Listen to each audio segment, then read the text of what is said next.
Assalamu alaikum wa rahmatullahi wa barakatuh. I'm Abdur Raheem Green.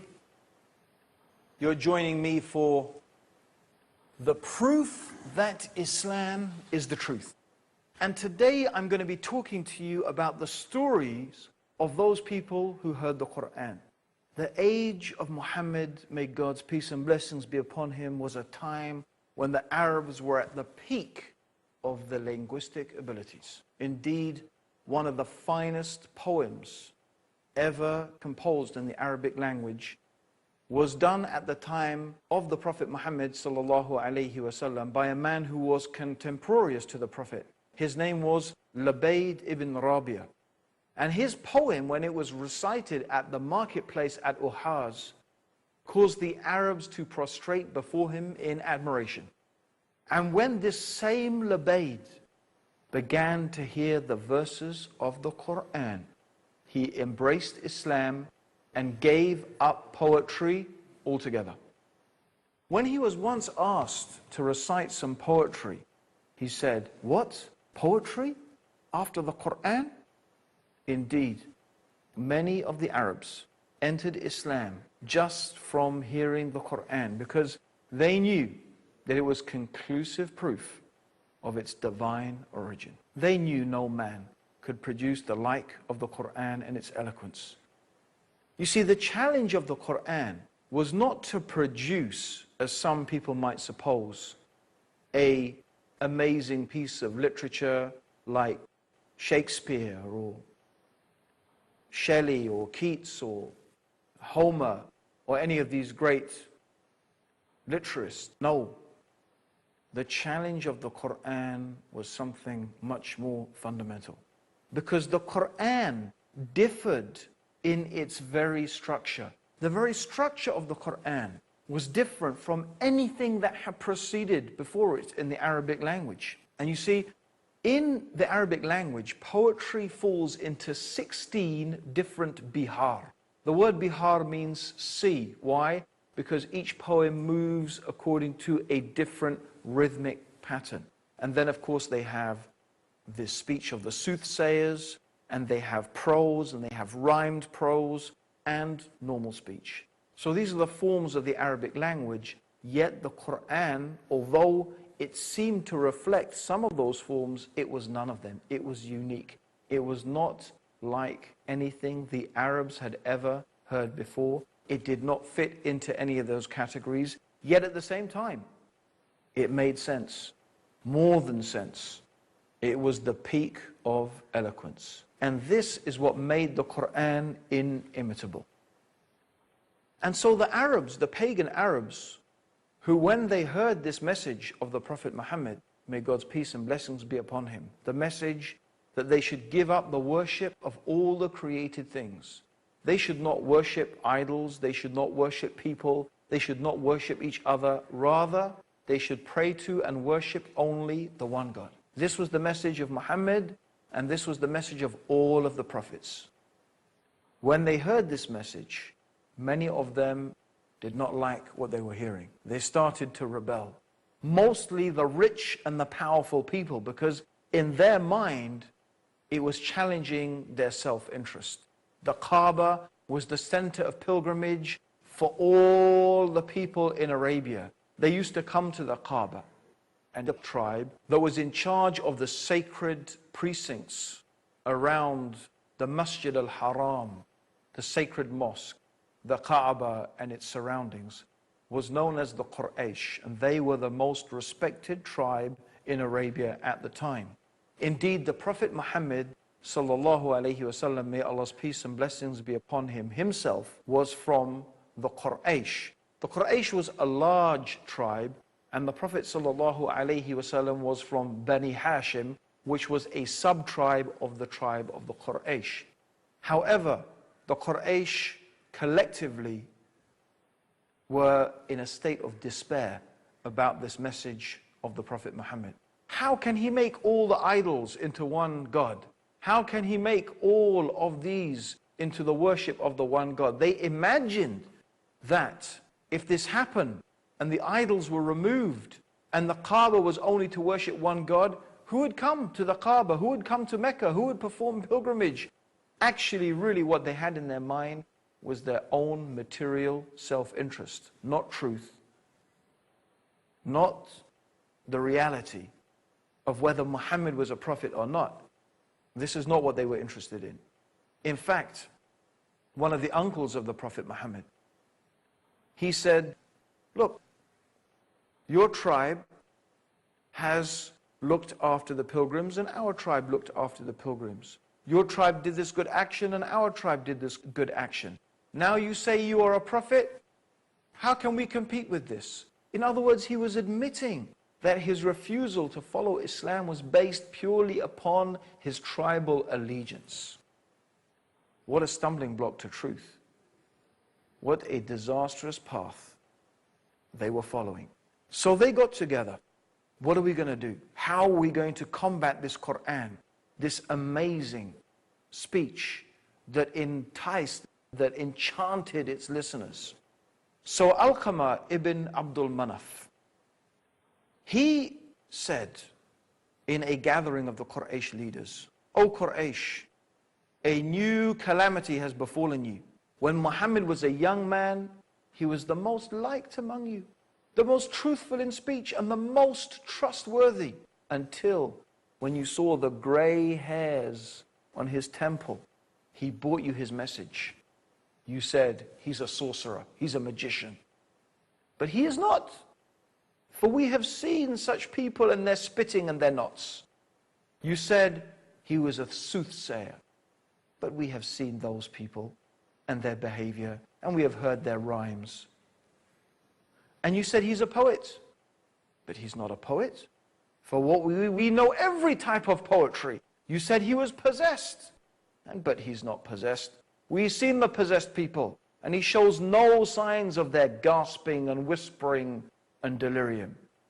O men of Quraysh, look to your affairs, for by Allah, a serious thing has befallen you. Well, the Quraysh didn't know what to say. They tried all types of different things. They called the Prophet a soothsayer. They called him a magician. They called him a poet. They called him possessed.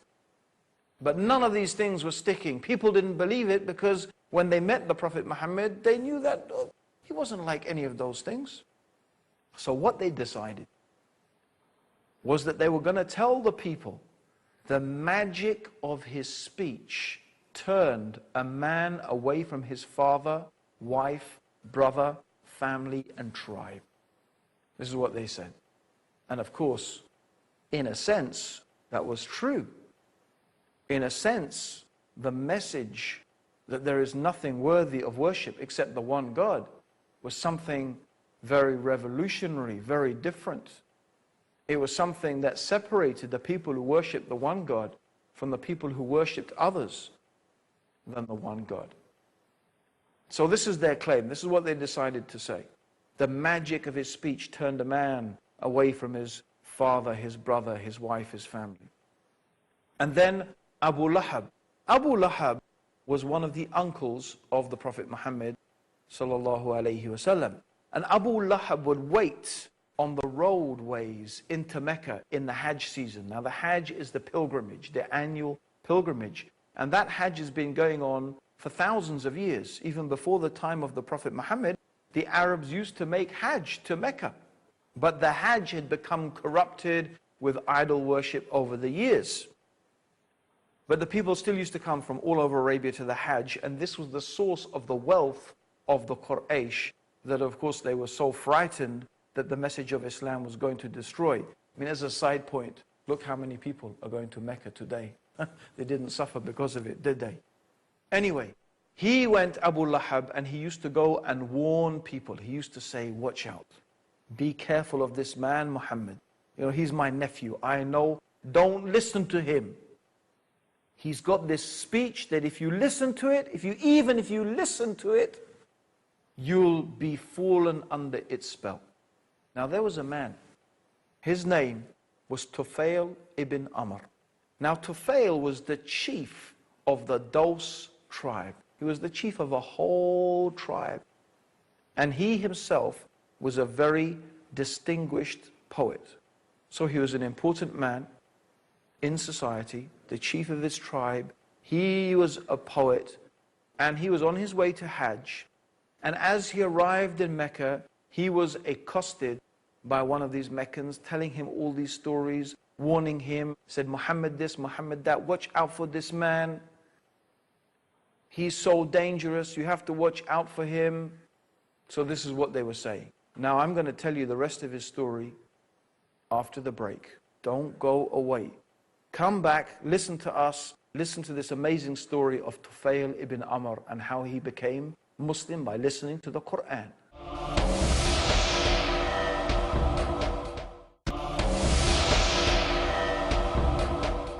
Assalamu alaikum everyone, welcome back to The Proof That Islam is the Truth. And today we're talking about the stories of those people who heard the Quran and how it influenced them and affected them. And today we're talking about Tufail ibn Amr, the chief of the Daws tribe, he was on his way to make Hajj, pilgrimage to Mecca. And the Quraysh, the leaders of the Quraysh, were waiting for him. They were waiting, telling the people, don't listen to Muhammad. His magic of his speech is going to make you go mad and turn you away from everything that you know and you love. So this is his story. He says, I approached Mecca. As soon as the Quraysh leaders saw me, they came up to me and gave me a most hearty welcome and accommodated me in a grand house. Sure knew how to look after people. Their leaders and notables then gathered and said, O Tufail, you have come to our town, and this man, he claims he's a prophet, has ruined our authority. Notice, he's ruined our authority and shattered our community. We are afraid that he would succeed in undermining you and your authority and your community, just as he has done with us. Don't speak to the man. On no account listen to anything he has to say. He has the speech of a wizard, causing division between father and son, between brother and brother, between husband and wife. And they kept on telling me the most fantastic stories and scared me by recounting tales of his incredible deeds. I made up my mind then not to approach this man or speak to him or listen to anything he had to say. The following morning, I went to the place of worship, went to the Kaaba and made tawaf around the Kaaba as an act of worship to the idols that we made pilgrimage to and glorified. I put cotton in my ears out of fear that something of the speech of Muhammad might affect me. As soon as I entered the place of worship, I saw him standing near the Kaaba. He saw the Prophet Muhammad standing near the Kaaba. He was praying in a fashion which was different from our prayer. His whole manner of worship was different. The scene captivated me. His worship made me tremble, and I felt drawn to him despite myself, until I was quite close to him. Notwithstanding the precaution I had taken, God willed that some of what he was saying reached my hearing, and I said to myself, what are you doing, Tufail? You are a perceptive poet. You can distinguish between the good and the bad in the poetry. What prevents you from listening to what this man is saying? If what comes from him is good, accept it. And if it's bad, reject it. I remained there until the Prophet left for his home. I followed him and he entered his home, and I entered also, and I said, O Muhammad, your people have said certain things about you to me. By God, they kept frightening me with these things and keeping away from your message until I blocked my ears to keep out your words. Despite this, God caused me to hear something of it, and I found it good. So tell me more about your mission. The Prophet ﷺ told Tufail about the mission, and Tufail said, and then he recited to me Subtitle. And he said, I swear by God, I have never heard such beautiful words before. I had never heard such beautiful words before. Neither was a more noble mission ever described to me. Thereupon I stretched out my hand to him in allegiance and testified that there was none worthy of worship except the one God, and that Muhammad was truly the messenger of God. And that's how I entered the religion of Islam. Even the leaders of the Quraysh were unable to desist themselves from hearing the Quran. Tufail heard the Quran, and as I said, he heard it and he became Muslim. But actually, even the leaders of the Quraysh, they were unable to desist and to resist. In fact, according to the seerah, or the biography of Ibn Ishaq, he mentions one incident when Abu Sufyan, who was one of the leaders of the Quraysh, and Abu Jahl and Abu Akhnas, they sneaked out of their houses in the night to listen to the Prophet reciting the Quran, hiding in their places until dawn. They sneaked out of them and they stayed listening to the Quran until the dawn, hiding. And on the way home, they bumped into each other and they reproached one another, saying, "Don't you ever do that again. For if one of the weak-minded fools sees you, it will arouse suspicion in their minds." So they all promised. But this happened 3 nights in a row. 3 nights in a row, they snuck out to listen to the Prophet reciting the Quran, and again they bumped into each other until they took a totally solemn oath. They swore that they would never do it again. This is the question, my dear listeners, that I want you to put to yourself. How is it possible for an unlettered and unlearned man, not versed in poetry, to be able to produce a work of unrivaled eloquence and perfect rhetoric, so that even the assembled experts and masters of all the forms of poetry and the Arabic language were unable to produce the like of its smallest chapter? Indeed, they chose to fight the Prophet rather than meet this challenge. The flower of the nobility were killed, their trade and reputation destroyed. How could they choose this rather than count the verses of the Quran? Let us look at another story. This is the story of Umar ibn al-Khattab. He became one of the strongest defenders of Islam. But before that, he was one of the most violent enemies against the Muslims. He took it upon himself to physically abuse and attack the Muslims. And things became so bad for the Muslims that they were forced to flee. And this was something unheard of. That people should flee their own tribes, that they should flee their own people, because the Arabian society was held together by tribalism. But the Muslims were fleeing their own tribes and they fled to go and live in Abyssinia. And when this happened, Umar really began to think about things. And he was really unhappy about it. And the more he thought about it, the more unhappy he got. Until one day he decided, I am going to kill Muhammad. I've had enough. He took his sword and he was on his way to kill the Prophet Muhammad. But on the way, he met one of the people who had become Muslim secretly. And he said to him, "Where are you going, Umar, with your sword drawn like that?" He said, "I'm on my way to kill Muhammad." So he started to think, what can I do? And then he remembered that in fact the sister of Umar had already become Muslim. He said, "You know what, before you deal with Muhammad, maybe you should deal with your own family first." He said, "What do you mean?" He said, "Your sister, she has become Muslim." So Umar was so infuriated. He was so mad. He changed direction, still with his sword drawn. He headed off to his sister's house. He arrived. And when he got to the door, he heard a noise that he had not heard before. He smashed down the door, and there he found his sister and her husband reading something.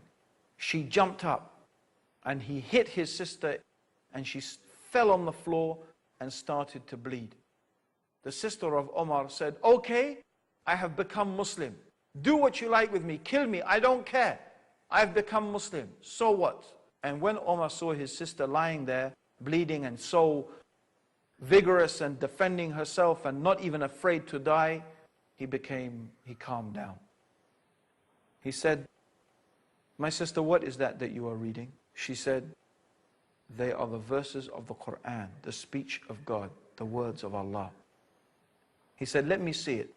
She said, "No, not until you wash yourself first." So she made Umar wash his hands so he could not touch the paper of the Quran without washing himself.